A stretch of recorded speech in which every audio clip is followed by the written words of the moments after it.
Use the code CHICKEN in the shop.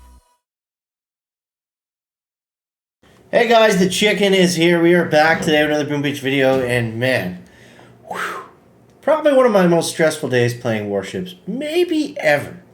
Maybe ever. I don't know if I've ever gotten quite as angry today as I have in the past. But guys, I do appreciate it if you've been following along the season, if you subscribe to the channel. We got season 50 coming up, which I cannot wait to tell you guys more about. Also, a big shout out to those of you that have been using that code CHICKEN in the shop. It does help to support the channel. Building Blueprint, I think that's actually value. Also, side note, some of you will cringe at this, so just prepare yourselves. I spent $100 today on multi-nodes. You heard that right, 100 Canadian dollars on multi-nodes. Because I changed my base 3 times. Every time it was a new thing, so I just said screw it. I bought like 3... I bought two of the $13 packs, and then I bought a 25 pack. Then I said screw it. And I bought a $69 pack. And I changed all the multi-nodes for pretty much no reason every time I changed the base. So you don't need to do that. You don't need to do that. Absolutely. That's overboard. That's just the chicken kind of warship OCD taking over and copying the base exactly. But here's where we're at, guys. So with 2 days left, I'm done. Whether this is enough for top 500 or not, I think it is, honestly. I feel like I'm pretty safe. But, man, I just could not get any higher. The thing is, in Warships, you know, you gotta, when you're talking about parking and stuff, and I know this doesn't apply to everyone, not everyone cares about this, but for those of you that do, either park as high as you can, or what I do is I park as high as I think I'm going to get. Now, I know yesterday we made 24. Today I was like, you know what, let's get to 2450. We're going to get DBD, that's going to be huge, and we're going to push the envelope a little bit. Now, admittedly, I was running 2 pretty bad bases, and once I switched to it, I think I switched to it here, and I dropped 1 to Ghost, and then I won 5. So, I mean, maybe I could have gone higher. I don't know. It's impossible. It's so hard to guess with this thing. I feel like whenever I park early, sometimes it's like I'm leaving some in the tank. Or if I park too late, I'm like, man, I should have, or I could go farther. Or I could get this next thing. It's so hard to tell. But with 2 days left, I got a busy weekend ahead, so I'm just going to hang it up there. I assume it'd be enough, but we'll see. But we're going to go over, anyways, what you guys need to know. What took me hours and hours to figure out today on what to freaking do at the very end of the season. So, yeah, let's start with the base, okay? So this base, again, it's not an amazing base. This is pretty standard. I would say this base is an average base. This is, what's going to get you average times. Sometimes people will mess up on it for sure, but for the most part, people will get, 2 minutes, right around 2 minutes. This seemed to be the average. Let's go over here. So this guy got 213. This guy got 152. This guy got 218.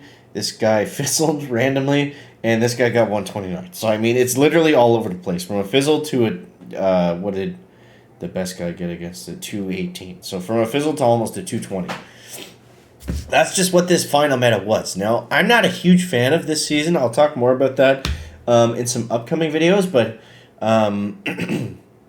I think there's some things Supercell could have done a lot better with Warships in general. But yeah, I want to hear what you guys think of the season or thought of the season if you're done. Down below in the comments, because I'm going to make another video tomorrow doing like a full review. This is just going over, the last meta that we need to know for the rest of the weekend. That's weird. I don't usually get text on this device. Better remind myself to edit that one out. I'll probably forget. Please don't text that number if you do see it. So, final meta. There's the base. Here's the tech that you need. You absolutely need the DBD, okay? You need all of this stuff at 7 just to compete. Now, I went back and forth on the Boom Surprise and the Flotty and the Hot Pot. I had all of them at one point or another. The Boom Surprise seemed to be better, unless you're running a Hot Pot. Unless you're running a compact base, then a Hot Pot was kind of nice. But yeah, So you need all of that stuff that I have unlocked here at the very end. Some people are having some pretty good success using Laser Rangers. The thing is, Laser Rangers either get a fast time or you lose. So they're kind of a risky attack strategy, I found. But later on, going into, Sunday, that might be an attack strategy that you want to go over.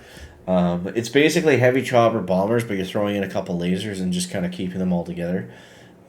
It does work fairly well. So otherwise, in terms of the tech tree, I mean, you guys know at this point, like, this multi-node I would definitely prioritize. I would put 3 mortars down. The mortars were strong because everyone's using bombers, right? Mortars are great against bombers. They're very annoying. You can front load them. You can put them wherever you want. They're going to get some damage done. 3 extra buildings, regardless of what you do with them, they're going to be annoying and slow down the opponent a little bit. So definitely a good node to pick up. I would get the GB first, at least one of them, if you don't have either.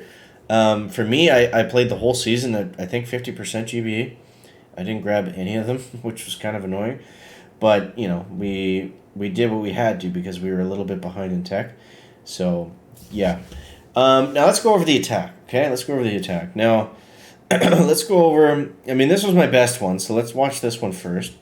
Oh, no, this guy didn't have... that was a weird base. Let's go over... Let's just find a normal base. So this is actually pretty similar to my base, okay? So this is what we've been seeing. So the most important thing I found on these bases was, number 1, look for the back corner. If they have 2 engines under a sky shield, you gotta art it out. Okay, we talked about yesterday saying it wasn't really worth it. At this point, especially if you have one of the extra GB nodes, you have to art that sky shield or it's just going to eat up all your time. These bases, you can typically get through them at roughly the same speed. Clearing mines, not clearing mines, whatever. You got to art that sky shield. So here's what we ended up doing. So first off, another mistake I made yesterday was we got to flare that stupid mortar. So the drop basically goes like 1 heavy chopper, 2 bombardiers, flare the mortar, then you can almost immediately put out 2 heavy choppers, 1, 2, and then 3 boats of bombardiers. You gotta watch this rocket launcher. You're not careful, that rocket launcher will kill 6 bombardiers. I don't know how. There's heavy choppers in front of it. There's heavies everywhere. It will, trust me, it will target those bombardiers for no reason. They're not in range. They're not what it should be shooting at, but it does target them anyways. Those ones are in range, obviously, because the heavy choppers are over on the other side. But I'd shocked it. Sometimes I'd shock it twice. This one, I think I shocked it twice just because it was in the way. Next up, as we come up through the middle, smoke the grappler. You got to smoke the grappler. If not, you're just going to be dealing with way too many critter launcher critters, and we don't want to have any of that. This base, I guess I actually screwed up on because look at that, I artilleried nothing. I was having a terrible time today, honestly. I was very angry. I was making mistakes left and right. It was not pretty. It was not pretty, but we got the job done. So I arted out the critter launcher there by mistake, even though we were coming right up to it. So yeah, if you do it this way, you can still get away with things, but you got to keep Kavan alive. You got a second wind. You got to clear the mines, and you got to really, really, really push it towards the end. So that's basically it. It's just managing the hit kind of after that. Throwing the critters in the back to distract that shock launcher definitely helps a little bit. And then bingo, bango, bongo, we're done with the attack. So the next one, let's see. Thatcher. One of these I had a horrible time with. So let's find one that we art out the sky shield. So you see, same thing there. Same exact drop, same exact base. You got to mix up the shocks if there's no rocket on that side. This one I haven't used any artillery, so I believe we are going to art out the sky shield properly. And you see what a big difference taking out the... smoking the grappler makes, right? So this one we decide to art out the sky shield. Everyone comes down and around together. That's down, and then we're just, focusing on mines. You do got to make sure that you clear up to right about here. So we're still free clearing for a little bit. I had some attacks where I didn't do that, and I flared too early, and I was like, screw it. I got heavies, I got heavy choppers. What are the odds that the bombers are going to get targeted and die? The bombers get targeted, and they die. So don't do that. And also, I like to flare down this one first. Kind of a little thing. But what happens is it moves the troops, the bombers at least, over to the right a little bit, kind of away from that splash damage, gets them off that wall. And when they go to switch to the left one, they don't have to move anywhere. They just shift. So they're not going, stopping, and then going, stopping, shooting. I think it makes them move a little bit faster to do it like that. Go to the farther target first between the two, and it moves them out of the way of some of that splash damage and puts the heavies right in front of it. So that I found helped. But man, what a freaking grind! Holy jeez! But that's it. That's basically it for right now. We're gonna talk more about the season, do kind of a wrap up review over the weekend. So you guys, let me know what you thought of the season overall down in the comments on this one. I definitely want to get your feedback. So as always, guys, thank you so much for watching. Appreciate each and every one of you. We will see you in the next one. The chicken is out of here. Back.